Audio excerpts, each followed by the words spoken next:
Our starters for this ball game, San Juan will be beginning with Pampanga, Renzo Sobido getting his second straight start. Kevin Villafranca will be starting at the 5. Edgy Boy Moica and then William Bing. Sa kabila naman, Pampanga will be beginning in this game with Raymond Binuya and Encho Serrano, Matt De Leon, Jason Apolonio, and JB Bahio. There will be no Justin Balti Baltazar. Win or lose, they will be finishing #1 in their division. So this is a perfect opportunity for them to rest Balti Baltazar, especially Pampanga roster that boasts of a lot of talent and a lot of firepower in every position.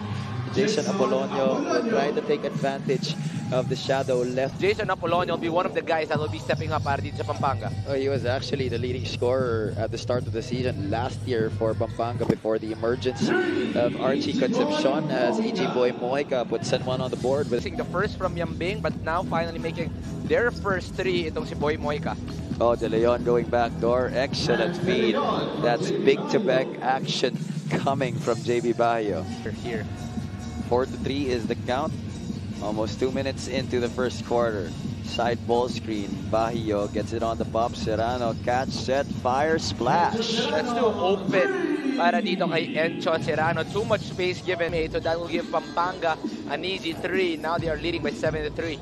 What about Encho Serrano really improving that outside stroke throughout this season? We know that that has been one of the aspects of his game that have really been that he needs to work on that part of his game for him to improve and go to the next level. And kitang-kita naman natin, every time he's open, every time he's given the space, itong si Encho Serrano is making those 3s. When of course, speaking of space, those are the guys creating and getting the wins para dito sa San Juan Knights. So I'm sure that this will be a big loss for them in today's ball game. But you see early on, the step-ups of Edgy Boy Moica and Renzo Subido will be corner setup. Sobido is free for 3. That's long. Serrano chases down the rebound. Encho goes inside, adjusts, and scores. So he may not be known for his shooting, but ever since high school, from Adamson to LaSalle, control, that athleticism, that has been the strength of Encho Serrano.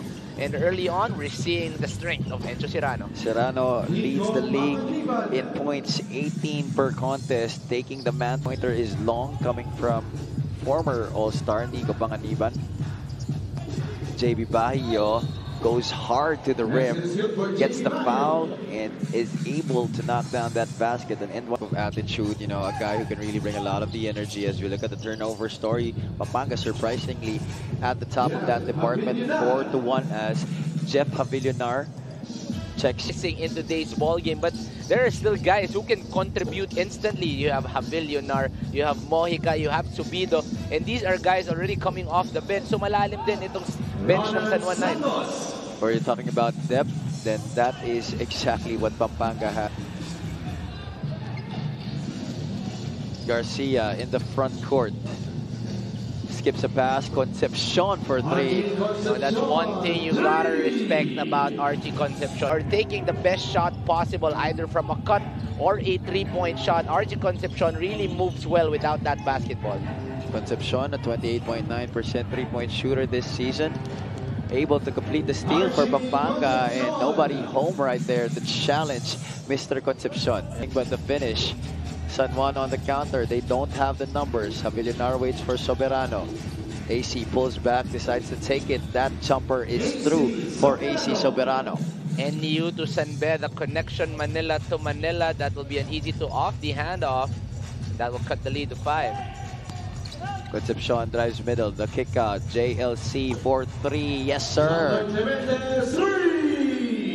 Early on, Pampanga is getting a lot of open. 1 from Archie and now 1 para dito kay John Lloyd Clemente. San Juan has to be able to close out on the shooters. Soberano to answer back. 3 points, AC Soberano. 7 3-pointers already between these two squads here in the first quarter. Exactly a minute to play in the opening frame. Nice scoring first quarter we are having. Both teams are red hot. Clemente, it is raining so far here at the Quezon Convention Center. You know, the Quezon Convention Center, that is already 8 threes between these two teams, and we are only beginning the ball game. Oh wow, well, if that basket by Joseph Ubalde doesn't count, I would... It's a good opportunity also for the other big men of Pampanga to step up and show that they can also contribute. Well, talking about stepping up, San Juan's players have the opportunity to do so far between the top two squads sa ating Northern Division. We'll be back for the second quarter of action. Coach Juanito Gregorio and Ms. Gianna Lianes. Pampanga up by 3, 28-25. Your first quarter field goal story. You see here, both teams are either at 50% or above 50%. That is how hot. Contribute para dito sa Giant Lanterns. So that is how good of a team this Giant Lanterns has. Sobido against the much taller Liwag. That is all net coming from Renzo Sobido. You know, Javi against San Juan Knights, 29-28. Barely 2 minutes into the second frame. Neil Tolentino into the lane, drops it off. Sangalang off the glass. That's good. You don't want to give that kind of a space dito kay Luis Sangalang. Nabako ng San Juan dito sa 29. Tolentino, a chance to extend the lead here for Pampanga, and they do. Mpbl has to drop down and help para sa Pampanga sa ilalim. So everybody has to go inside because this is a strong front court of Tolentino, Sangalang, and Liwag. They go back to Louis this time. Liwag flashes middle and scores with the left hand. And one of the easiest ways to get in his first couple of years in the NCAA. He's taking his residency sa taon na to. That's why he'll be able to finish this year with Pampanga. You know, one of the guys that was actually really able to surprise a lot of guys in the NCAA to the point. One now with 5 minutes and change remaining here in the first half. They've only taken 7 2-pointers here in this ball game. That is only the 8 3-pointers, more than half of their attempts. Dahil malalim pa rin ang front court nitong Pampanga Giant Lanterns. Concepcion takes it from the outside, short, but Jamie Bahio snatches the offensive rebound from the air and sticks it back in. And that is the length of the Pampanga Giant Lanterns. You know, they are the Giant Lanterns for a reason. Dahil kung hindi matangkad to, Pampanga Lanterns lang to eh. So really, you see the length and the strength of the Pampanga Giant Lanterns. And Pampanga continuing to try and Iko Panganiban and also Reeb Oksang, that you know they can also create. But what a move by JB Bahio sa ere. There seems to be an added pep to the step tonight para dito kay JB Bahio. He has contributed already 8 points in this game. Now the leading scorer for Pampanga while we're here against Pampanga. You know, San Juan trying to attack the inside more. Mpbl have been attacking that inside, but JB Bahio really playing like 5 rebounds to start this ball game. Oh, what's happening now? Both squads just really trading baskets. There you go. That's another one. This one coming from Joseph Obalde, who has been getting early 6 points, 4 rebounds, and 2 assists in this game. In the first quarter, Javi, it was a 3-point shootout between these two teams. But here in the second quarter, both teams have been trading from that inside. And another Giant Lanterns, but the past few possessions, they have been allowing a lot of easy baskets. So Matt De Leon finally being able to close down on that paint.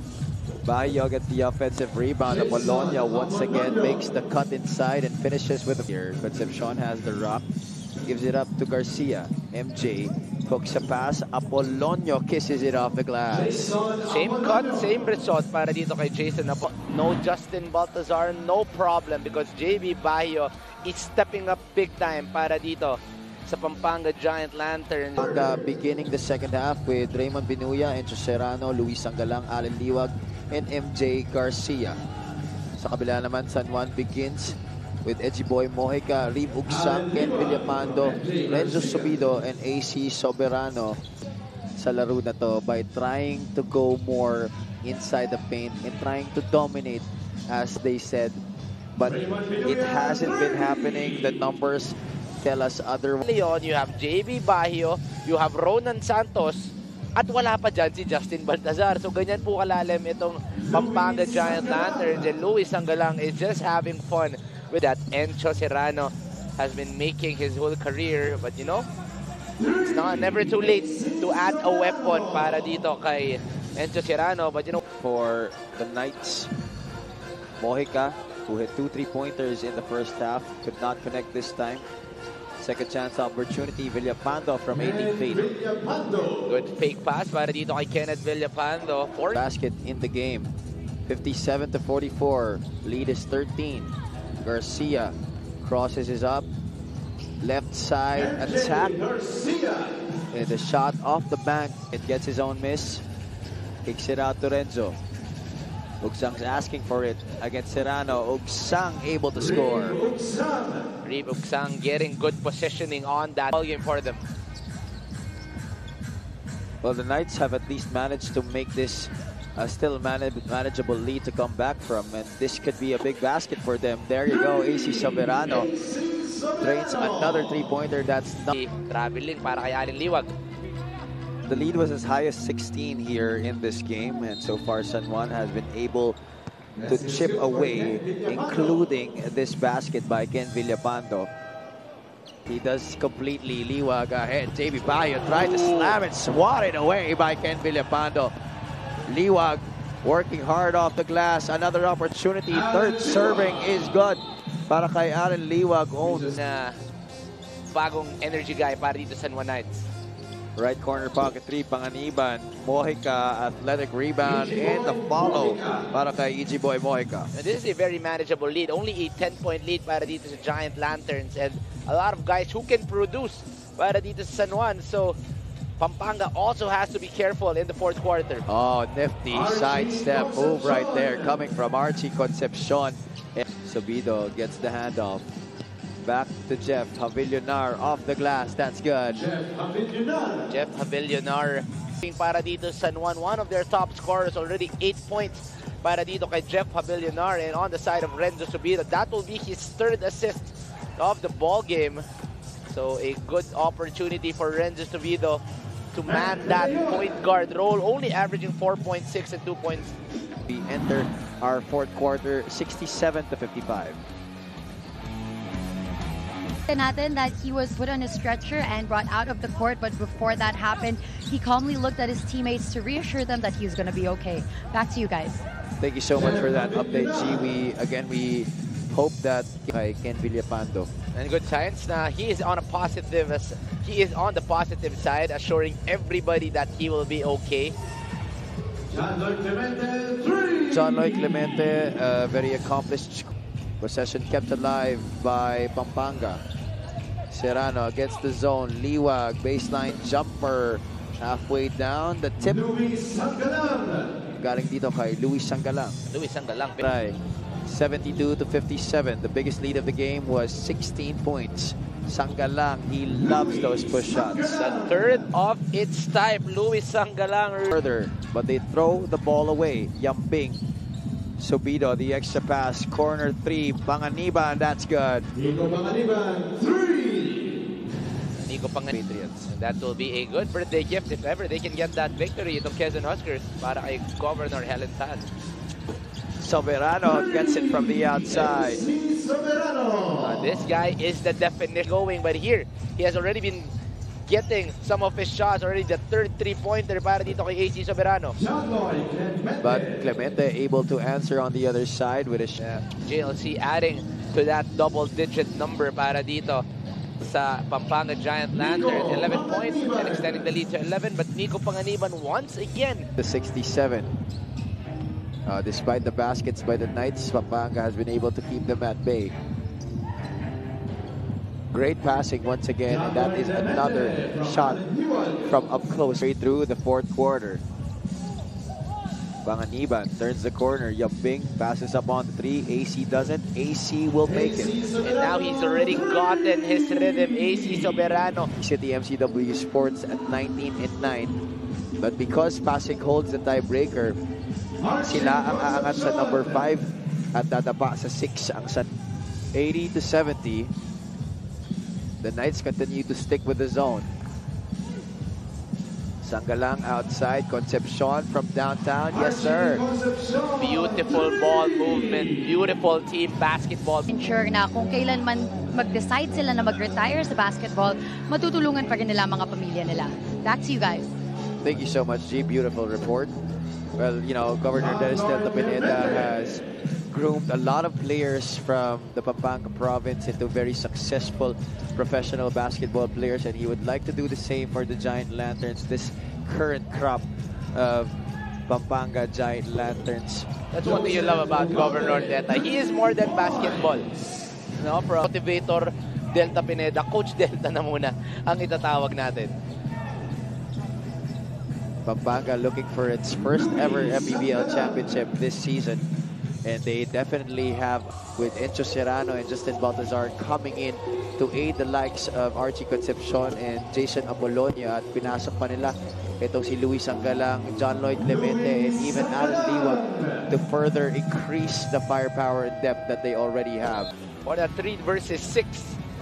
And then Pampanga will be going up against number 8, Marikina Masters. But well-deserved player of the game honors para dito kay Luis Sangalang. 12 points, 10 rebounds, and 4 assists. Doing a little bit of everything para dito sa Pampanga Giant Lanterns. But more importantly, making the big shots when it mattered the most. Luis Sangalang, well-deserving of our player of the game honors. Of course,